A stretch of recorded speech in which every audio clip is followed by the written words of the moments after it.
Jean-René Malivert, président du club des modélistes ferroviaires Limousin. Il possède la plus belle collection de trains d'Amérique du Nord. Jean-René Malivert est né le 25 octobre 1934 à Limoges, mais il est resté un grand enfant. Ce qui me plaît dans le train, eh bien je vais vous le dire, c'est ça.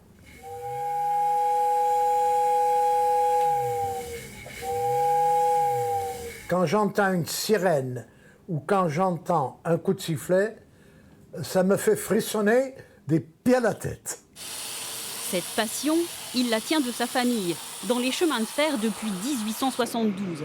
3 générations qui perpétuent la tradition. Pour mes 14 ans, mon grand-père m'avait mis sur une locomotive à vapeur, la 5313. Et j'avais fait Limoges, Le Dorat, dans la cabine de conduite, avec le mécanicien et le chauffeur, et retour.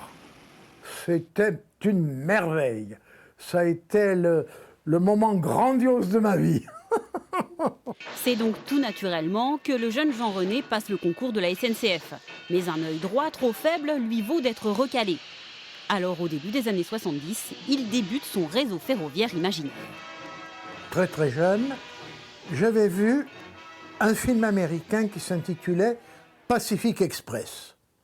Des ponts en bois, des locomotives avec des cheminées en entonnoir, les Indiens qui couraient derrière, ça m'avait traumatisé et émotionné.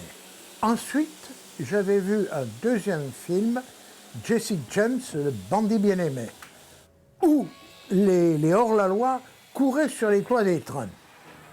Du désert du Nevada aux montagnes rocheuses du Colorado, pendant 50 ans, Jean-René Malivert construit son réseau, souvent avec les moyens du bord.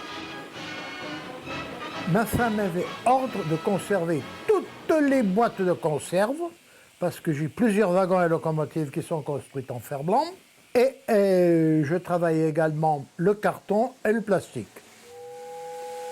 Début 1990, le rêve devient réalité. L'association Le Chemin de Fer Limousin-Périgord, dont il est le président, acquiert la locomotive de son enfance.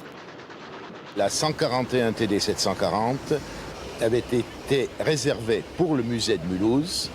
Elle est restée 10 ans en attente à Thouars. Ensuite, la SNCF l'a jugée irrécupérable pour le musée.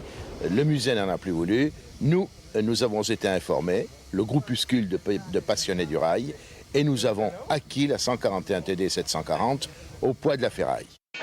En parallèle, J.R. Malivert poursuit le rêve américain avec la complicité de Klaus, qui travaillait pour le chemin de fer californien. Comme mon ami était à la Southern Pacific, un jour il m'a rapporté une plaque Southern Pacific Railroad. Il m'a dit, il te faut ça sur la casquette. Comme ça, tu passeras toujours à moi. Paradoxe de l'histoire, à cause de sa phobie de l'avion, cet Américain dans l'âme n'a jamais traversé l'Atlantique.